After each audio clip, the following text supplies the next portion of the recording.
The fields frosted over and Mama began to have trouble breathing. The doctor came again with worse news. She should be in the hospital. She's very weak, but more than that, she is depressed and needs nursing around the clock if she is to get stronger. It is a country hospital, so you would not have to pay, except for doctor bills and medicines. Esperanza shook her head no. The hospital's where people go to die. She began to cry. Isabel ran to her, crying too. Hortensia walked over and folded them both into her arms. No, no, she is going to the hospital to get better. Hortensia wrapped Mama in blankets and Alfonso drove them to Kern General Hospital in Bakersfield. The nurses would let Esperanza stay with Mama only a few minutes. And when Esperanza kissed her goodbye, Mama didn't say a word, but just shut her eyes and drifted off to sleep. Riding home in the truck that evening, Esperanza stared straight into the alley of light made from the truck's headlamps, feeling as if she were in a trance. Hortensia, what did the doctor mean when he said that Mama was depressed? In only a few months, she has lost her husband, her home, her money, and she is separated from her mother. It is a lot of strain on her body to cope with so many emotions in such a short time. Sometimes sadness and worry can make a person sicker. Your mother was very strong through your father's death and her journey here for you. But when she got sick, everything became too much for her. Think of how helpless she must feel. Hortensia took out her handkerchief and blew her nose, too upset to continue. Esperanza felt like she had failed Mama in some way and wanted to make it up to her. Mama had been strong for her. Now it was her turn to be strong for Mama. She must show her that she didn't need to worry anymore. But how? Abuelita, I must write to Abuelita. Hortensia shook her head. I'm sure your uncles are still watching everything that goes in and out of the covenant, and probably the post office too. But maybe we could find someone going to Aguascalientes who could carry a letter.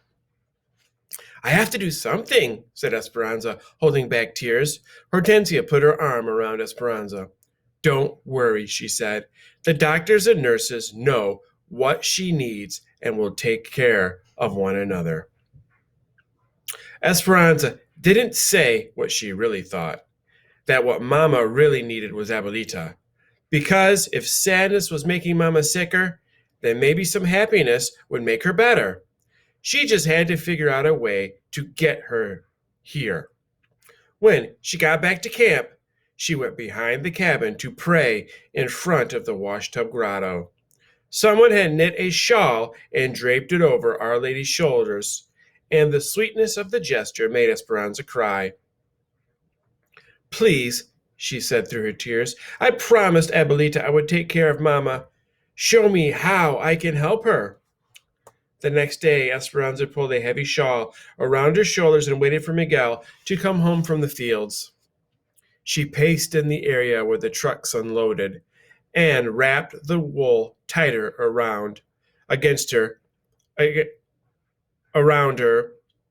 against the early winter cold. She had been thinking all day about what to do. Ever since Mama had first become sick over a month ago, they had no money coming in. The doctor's bills and medicines had used up most of what they'd saved.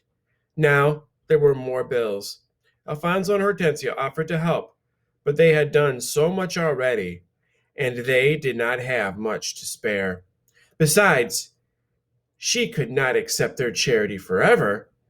Abuelita's ankle was probably healed by now, but if she hadn't been able to get her money out of Tio Luis's bank, then she would have no money with which to travel.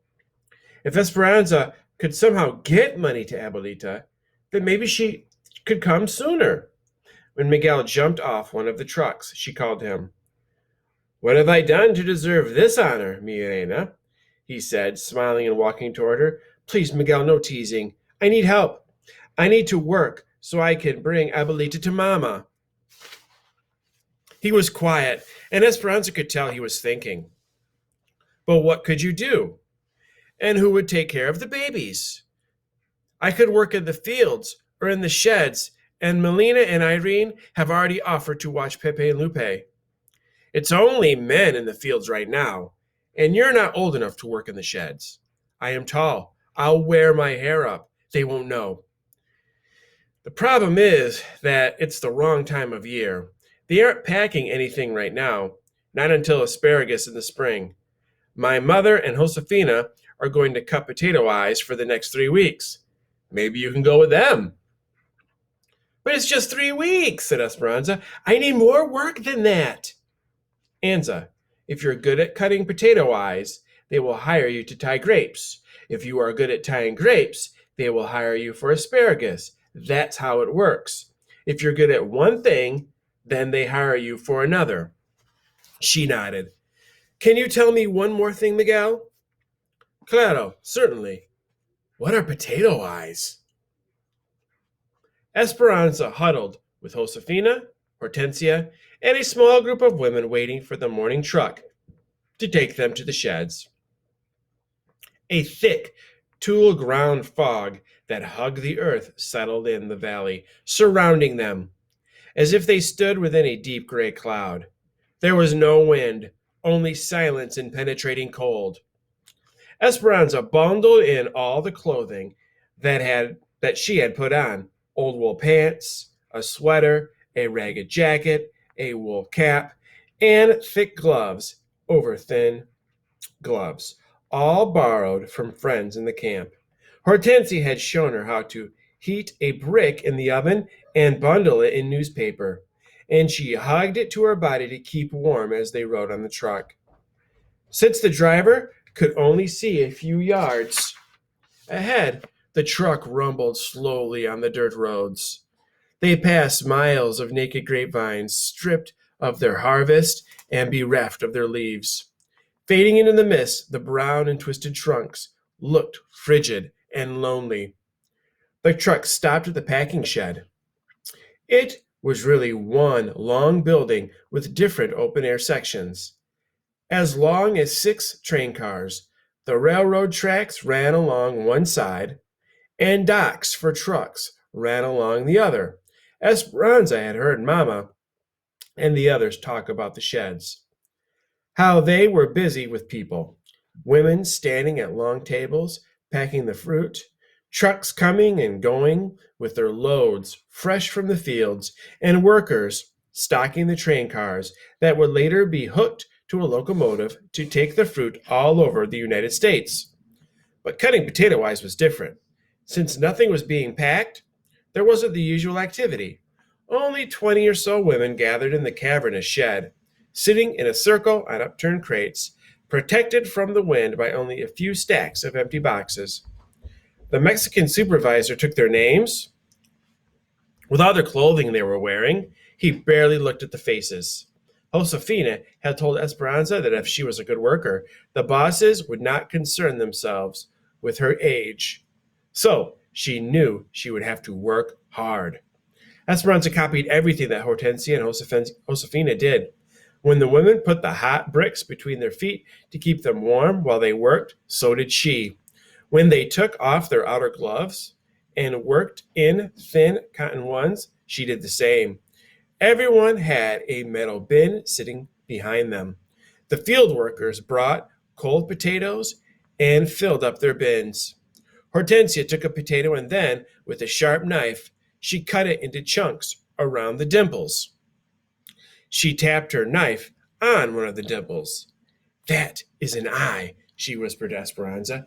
Leave 2 eyes in every piece, so there will be 2 chances for it to take root. Then she dropped the chunks into a burlap sack. When the sack was full, the field workers took it away. Where do they take them? She asked Hortensia. To the fields. They plant the eyepieces, and then the potatoes grow. Esperanza picked up a knife. Now she knew where potatoes came from. The women began chatting. Some knew each other from camp, and one of them was Marta's aunt. So we'll stop there for today. Wonder if Marta's aunt is going to have anything to say about striking or anything like that.